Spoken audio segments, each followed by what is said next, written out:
Moving from a micro ATX to an ATX budget case, today we're having an ANTEC's, let's say a smaller design of an ATX chassis that kind of sometimes resembles to a micro ATX. This is a P6 Neo addressable RGB, which comes packed with 4 addressable RGB PWM fans, 3 on front and 1 at the back as an exhaust. So this case does kind of look a bit slimmer, smaller, but still can pack a solid GPU, I would say. Unfortunately, there is no space for a 360 radiator, and I wouldn't say that's a negative until you see the front side of the case, because this case has multiple options to move the fans left, right, go with a bigger size of a fan, 140, potentially 160, those fans even exist, and at the top you can go with 240.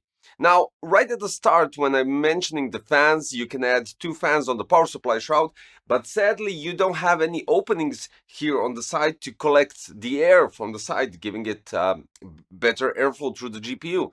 But in that sense, you do have a front fan that could potentially give that, let's say, fresh intake for those 2 fans, pushing the air directly to the GPU.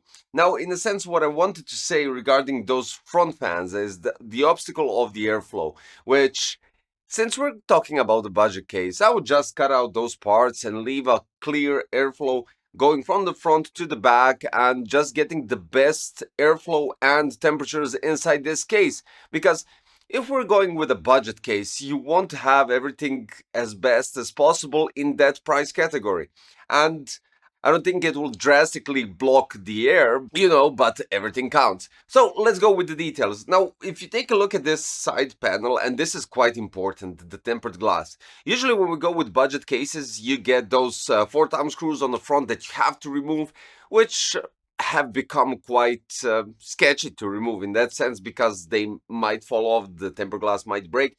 In this scenario, you just place the tempered glass here and you pop it in with 2 pegs, one here at the back and one here at the front, which is great, an improvement on the budget chassis. At the back, we have 2 thumb screws, which are on the side here. You just pull out the side tempered glass and you get the access to cable management. Now, at the back, we have quite solid space for cables.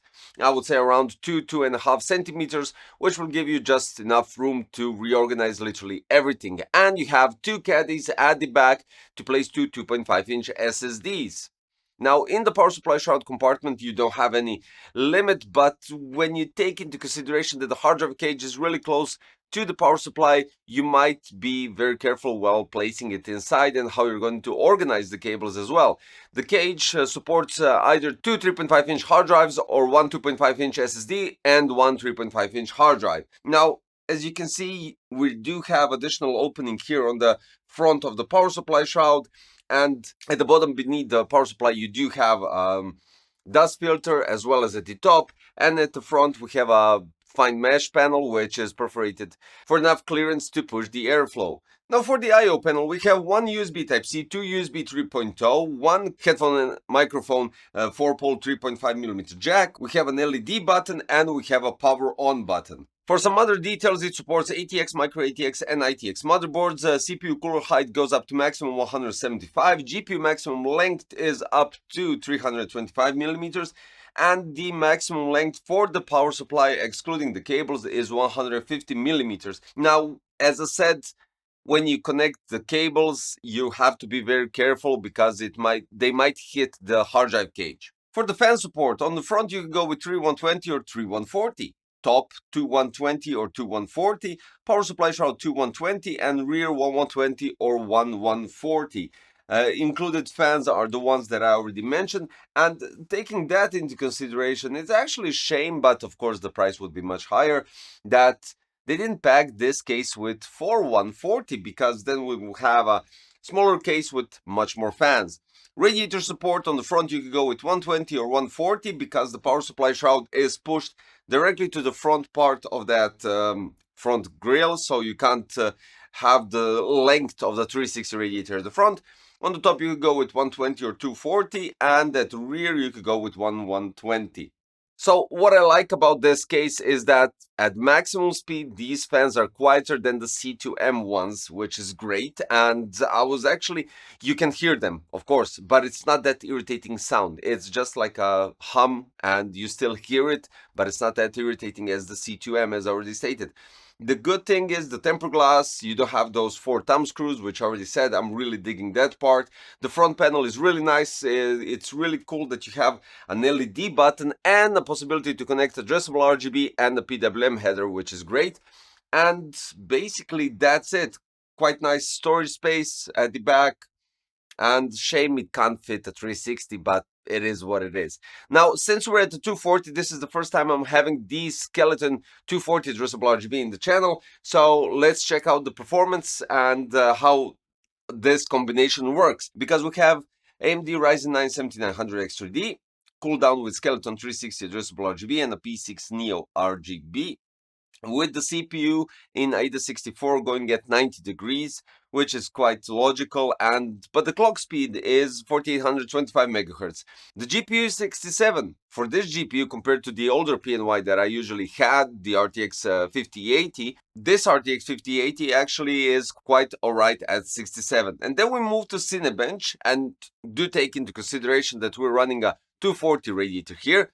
10 runs on average, the thermals are 80.1 degrees, clock speed is 4950, which is definitely lower than what we usually get, and the score is 26,383, which, when you take into consideration that we have a 240 radiator, is really good. So I would say quite nice combination. I'm really missing that 360 possibility, but then again, it's a budget case, so if you're running a budget case to go with a budget AIO, this could be a great solution, because this AIO really goes quite low with the price tag.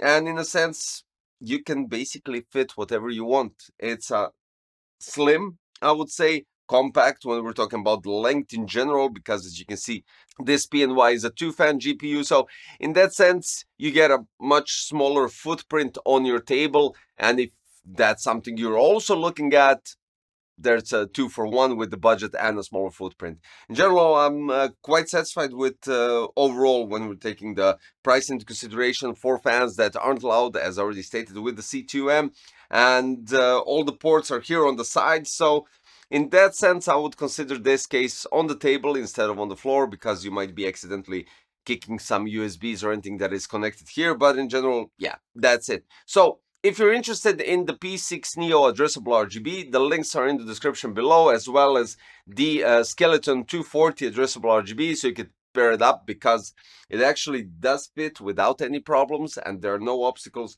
with the RAM clearance or the VRM coolers, and you're good to go. Guys, as I stated, the links are in the description. You can check out the price and everything over there. And if you're new to the channel, don't forget to subscribe, hit the like button, click the notification bell, and I'll see you shortly in a new one. Thanks. Bye bye.